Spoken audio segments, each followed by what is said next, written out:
Look, I know you probably hate the ending. I feel the same about certain aspects of it, but too many people are just misunderstanding the whole story. So let's clear up a few important things first. Even though you loved JJK and thought it had great potential, the ending was always going to be underwhelming. Even if Gojo came back to life, or if we gave him a proper burial, it wouldn't necessarily save the story. So let me explain what I mean by that. Before I explain what I meant, we need to understand why so many people are disappointed by JJK's ending. The answer is pretty simple, and mostly it has nothing to do with Gege's writing. Some people dislike the ending for valid reasons, but others just complain because things didn't go their way and none of their theories came true. For example, people who wanted Gojo back and didn't get what they wanted believe that's a good enough reason to call the whole story trash. It's unfortunate, but that's the case for a lot of people in the fandom. It doesn't help that some don't even read the chapters themselves. They just rely on leaks from Twitter or TikTok. Now let's talk about the rational fans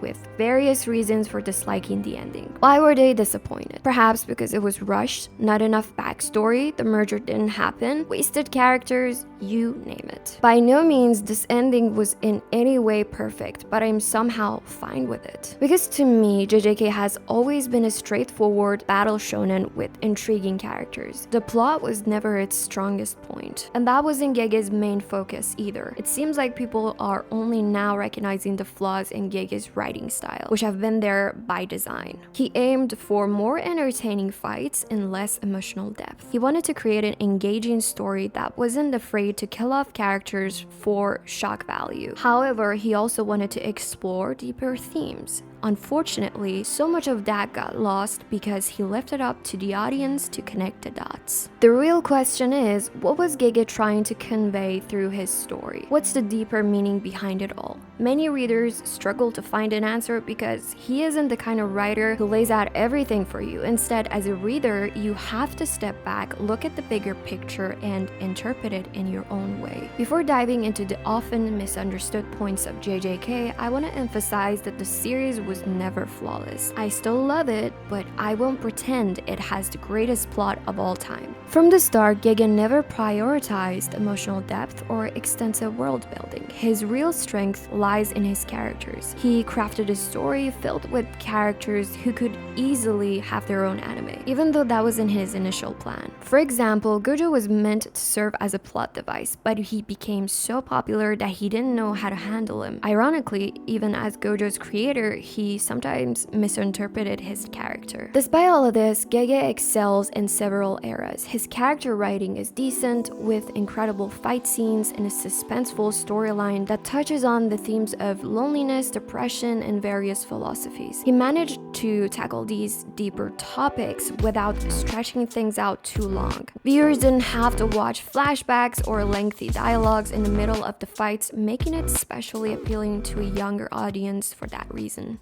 One of the most compelling aspects of the story is the fight between Gojo and Sukuna. While it may seem like a simple fight, it represents two opposing ideologies clashing. Gojo aimed to see the next generation flourish, while Sukuna wanted to shatter their ideals. However, many people still misunderstand both characters. Some people think Gojo should be brought back to life or get the recognition he deserves. But they overlook a crucial detail. He was exhausted from holding everything together. Gojo longed for the kind of relationships where he could depend on others. He even wished for people to forget about him, preferring to cease existing rather than be seen merely as a weapon. So if faced with the choice of living in his youth and taking on the burdens of adulthood, do you think he would really choose the latter? Enough about Gojo. Let's talk about someone who had one of the best character arcs in the whole story. From the moment Sukuna coexisted with Yuji, he began to see the world through Yuji's eyes. This perspective shift is why Sukuna was so intent on destroying Yuji's ideals and friendships. He felt challenged by him. During the Shinjuku battle, Sukuna even admitted that Yuji had an indomitable ideal, which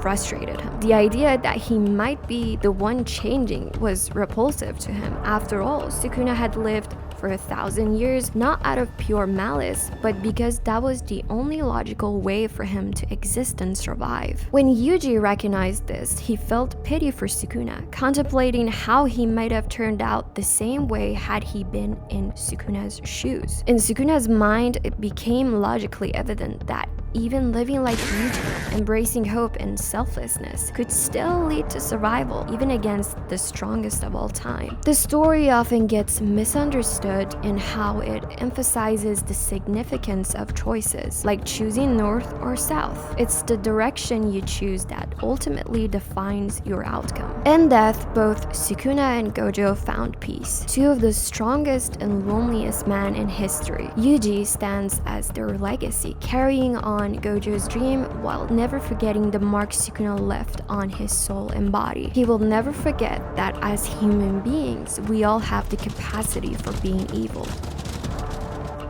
人を殺したことある？ない。今は違う。ただお前を殺す。